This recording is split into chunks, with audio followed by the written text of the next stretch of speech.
2023. What will happen if IGBO do not become president? OHANAEZE chieftain. Welcome to the news and please subscribe to our channel. Chuks Igbewu, a former National Publicity Secretary of OHANAEZE Igbo, has disclosed what will happen if the Southeast fails to produce Nigeria's president in 2023. Well, on this particular matter,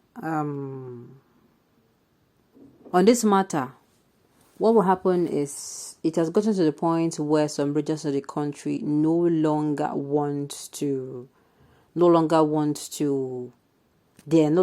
able, let me say, able to bear the injustice. Yes, they are tired of it. Look, there are three things that keeps a nation together. There are major things. There are the three major, not that these are the only. There are three major things. They also transcend to other things, and they are justice, fairness, and equity.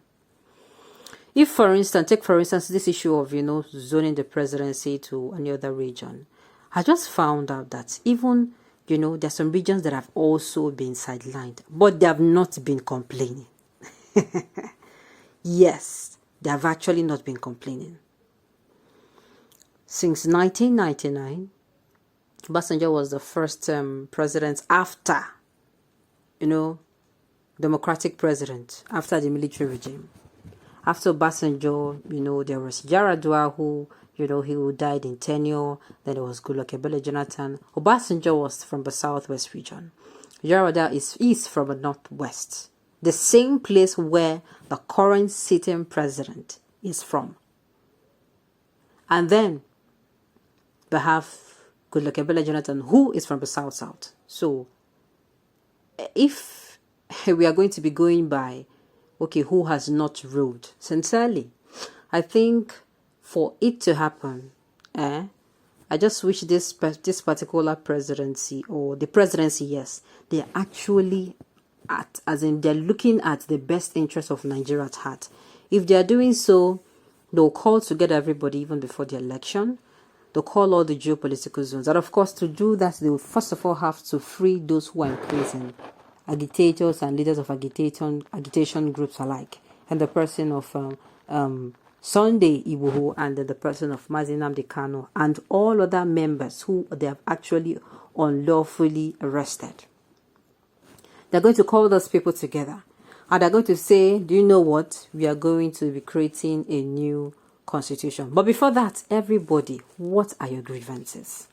If you don't communicate to these people will not even know. If you're doing something for me, for instance, I like come to meet you, maybe you're my father, I come to meet you that, Dad, please, I want this particular dress. Okay, you did not ask me what this dress is for.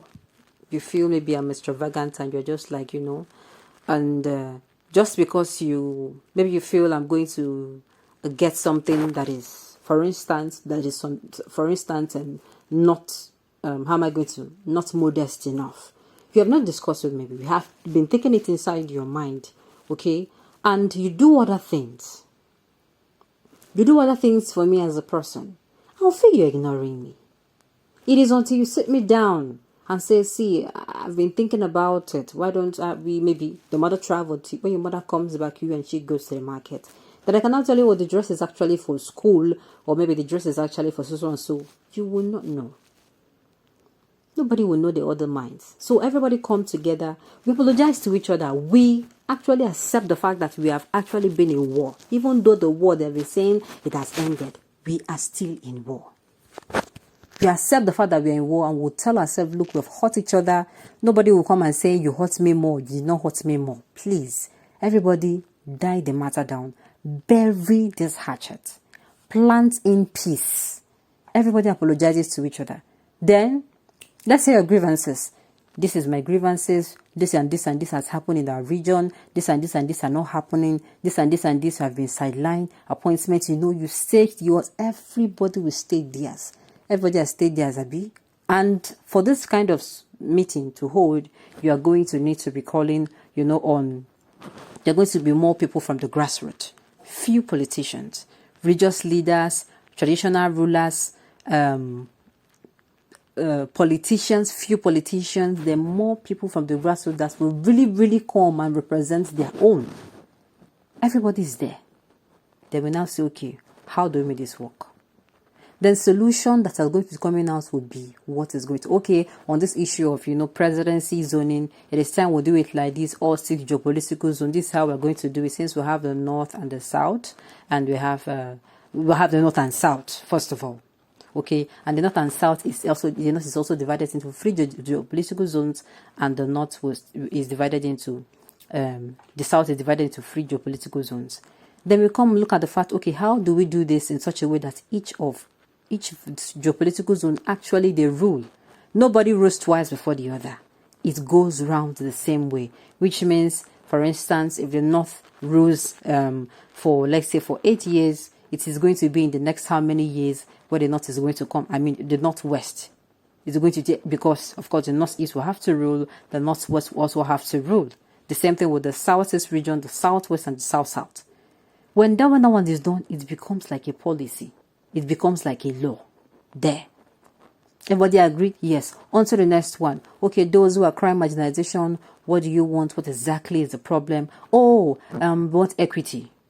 For instance, okay, Joe Ibokwe drew our attention recently, I think the last 24 to 48 hours, to what they call states, creating states. This state creation is also equity. Okay, some states have 7, some even have 6. We are going to do it like this. It is either they're creating 7 or they're reducing this thing. That way. Okay, you want to create some, you want 7, or you want 6, or we should remove 1 from the person that has 7. They agree on it.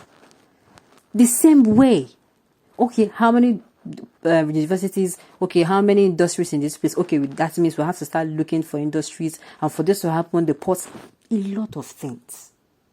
A lot. They have to come together. See, if I tell you what communication will solve and negotiation will solve, these governments will open their mouth. And not communication and negotiation with politicians alone. The grassroots people. It is time we do this so sincerely, so that our future